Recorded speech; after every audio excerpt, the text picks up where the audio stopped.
What's good, YouTube? It's your boy, Blue Blood Sports TV, back at y'all with another one. So, according to ESPN colorful analysts Max Kellermen and Stephen A. Smith, undefeated, unified WBC IBF welterweight world champion superstar boxer Errol Spence Jr. does not deserve to be on the pound-for-pound list. Get this. They don't mind the pound-for-pound list that they have up there. They want to tweak a few things. And one of the tweaks is removing Errol Spence Jr. from this pound-for-pound list. They cited inactivity and the curiosity of not knowing what Errol Spence is going to look like when he comes back, due to the fact that just 12 days after unifying the welterweight division against two-time welterweight world champion, superstar boxer Showtime Shawn Porter, Errol Spence Jr., on October 10th, just 12 days, he fought Shawn Porter September 28th. So 12 days later, he suffered a horrific car accident. And due to this horrific car accident, he's been inactive. But let's not forget, Errol Spence was scheduled to return to the ring sooner than December 5th. But it seems like Max Kellerman and Stephen A. Smith have forgotten that we are in, all sports were suspended due to the pandemic and social distancing. With that said, Stephen A. Smith said, and Max Kellerman, that they are glad that they have undefeated three-division world champion, former junior welterweight undisputed world champion, and currently the WBO welterweight world champion, Terrence Bud Crawford, at number 1.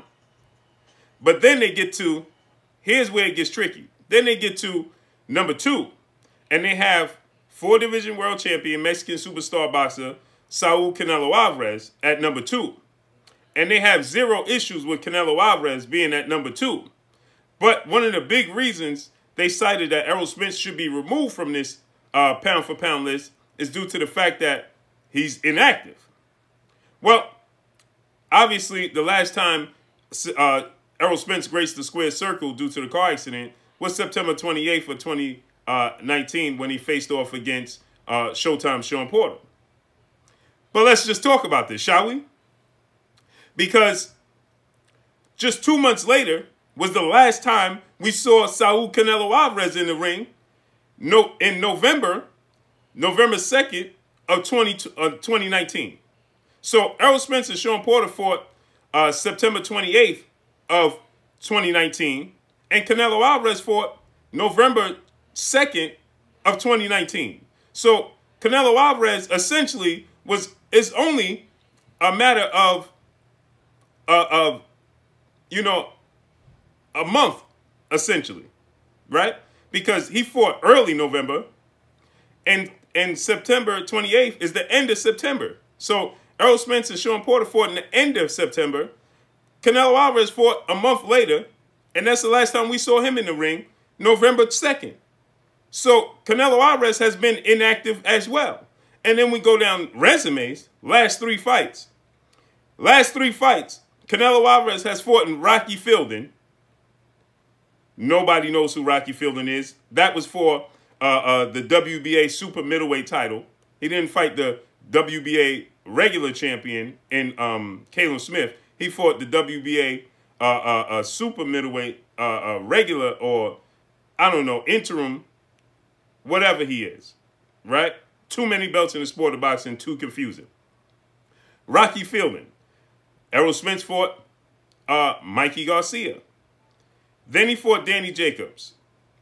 Okay, credible. Errol Spence fought Shawn Porter. When you weigh the two, whose career is better? Danny Jacobs or Shawn Porter? Shawn Porter. Whose career is better? Mikey Garcia or Rocky Fielding? Mikey Garcia, right? Then he fought Sergey Kovalev, who had no interest in even being in the ring, right? Threw nothing meaningful. He didn't try to hurt Canelo Alvarez in the fight. He didn't throw anything with bad intentions. He was just jabbing until Canelo knocked him out. But nonetheless, Canelo went up, dared to be great, and got a 175-pound title, right?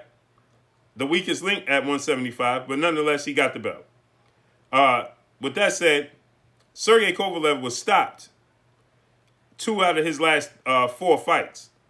was on the verge of getting stopped against Anthony Yarde, but inexperience for Anthony Yarde kicked in. Was stopped by he was stopped by Andre Ward, and then he was stopped by Almeida Alvarez. So Sergey Kovalev didn't have the best resume. Of course, Sergey Kovalev's career was on the downslide, right? Now, Errol Spence is fighting Danny Garcia before the year's up. Canelo Alvarez is not fighting in 2020 at all whatsoever. So Errol Spence will have a fight in 2020, has a fight scheduled, a massive pay-per-view fight against a two-division world champion still in his prime, in Danny Swift Garcia, who's a Hall of Famer. Canelo Alvarez's last fight is against a guy who was far past his prime and on his way out of the sport, and then put up much of a fight in the fight. And Canelo Alvarez haven't fought in 2020.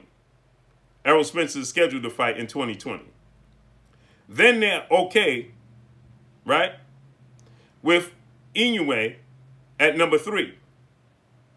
Inoue, in his last fight, fought a guy in Nonito Donaire who broke his nose and broke his eye socket in that fight. Okay? And get this. That was in early October of 2020. I mean, excuse me. That was in November. Get this. November of 2019. November 7th. So he fought a week after Canelo Alvarez's last fight. Inactive, isn't he? Wouldn't he be inactive? Wouldn't you call that inactivity? Like Errol Spence? Because guess what? Unlike Canelo Alvarez, unlike Inoue, Errol Spence was in a horrific car accident. They wasn't. So what's their reasoning for being inactive all this time? According to Max Kellerman and Stephen A. Smith, inactivity should remove Errol Spence from the pound-for-pound list, and due to the fact that he has the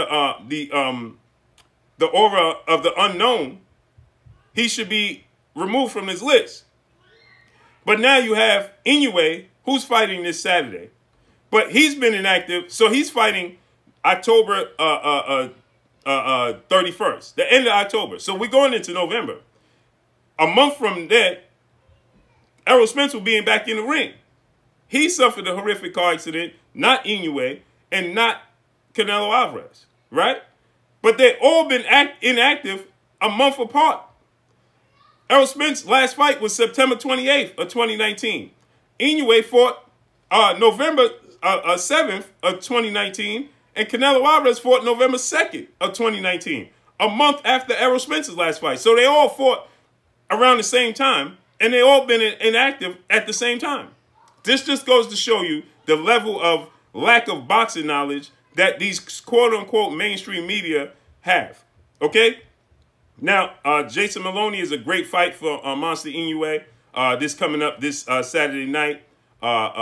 Great fight. Can't wait. ESPN Plus, right? But again, by their criteria, they should be removed from the pound-for-pound list as well. Canelo Alvarez. And then guess what? At least Monster Inoue has a fight scheduled.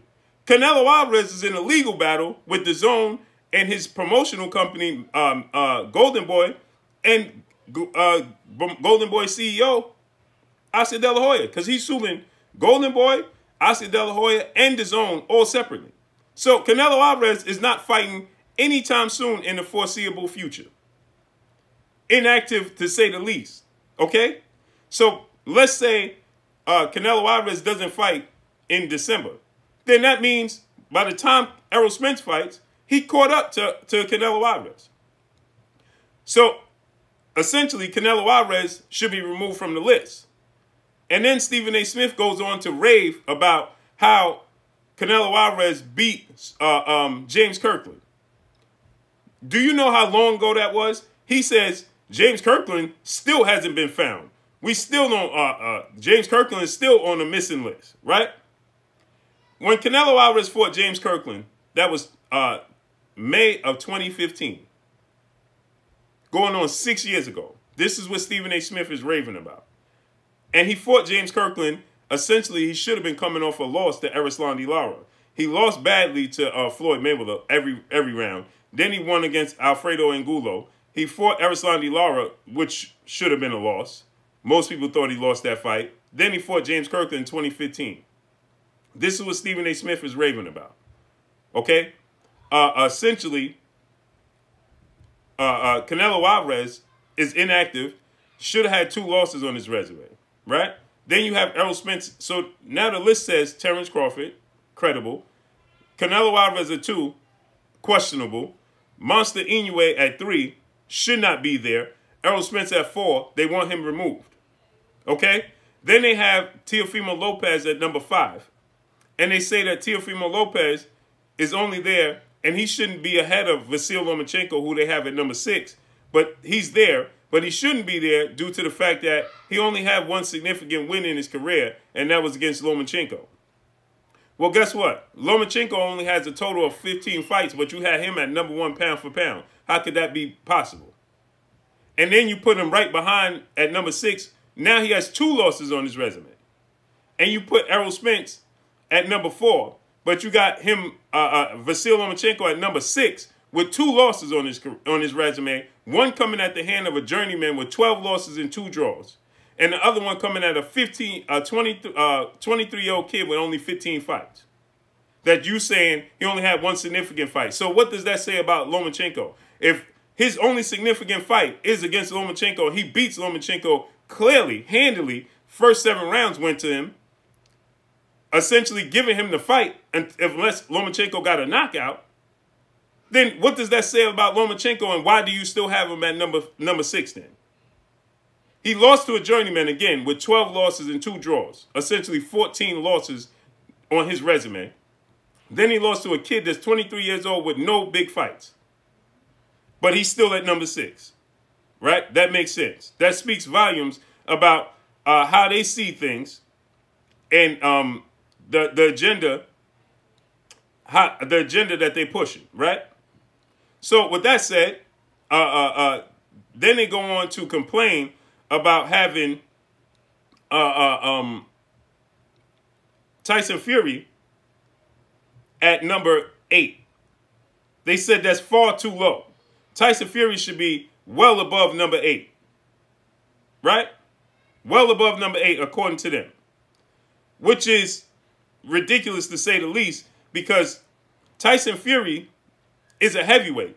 And if you know anything about the pound-for-pound list, okay, the pound-for-pound list was created for Sugar Ray Robinson because it was created for the smaller guys in the world of boxing, not the heavyweights. Obviously, the heavyweights have a distinct advantage, right? Because they're heavyweights. Nobody could beat the heavyweights. Nobody could beat Tyson Fury, Deontay Wilder. Only they could offset themselves.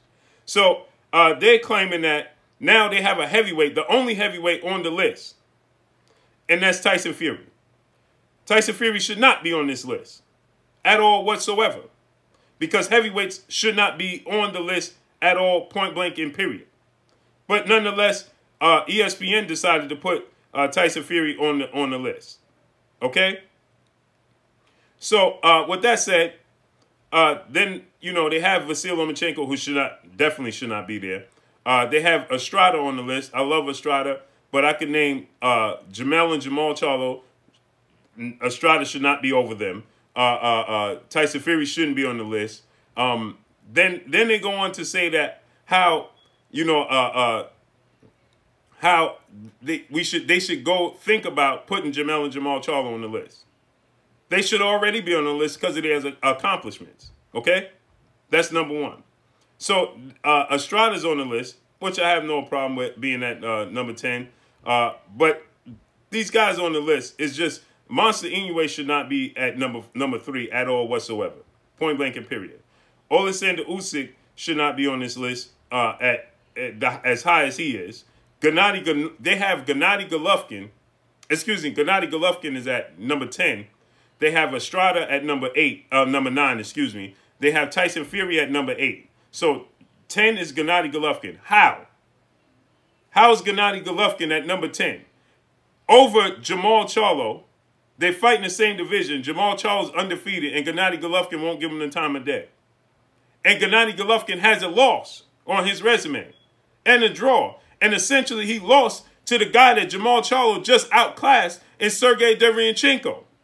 Jamal Charlo just outclassed Sergey Derevyanchenko. Gennady Golovkin last fight against Sergey Derevyanchenko arguably should have been a loss. They robbed Sergey Derevyanchenko of a victory. But you have him at number 10. Estrada at number 9, who lost to Chocolatito.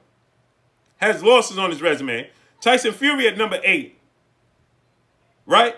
This list, to say the least, just shows you how much of lack of boxing knowledge or agenda is being pushed. Either which way you look at it.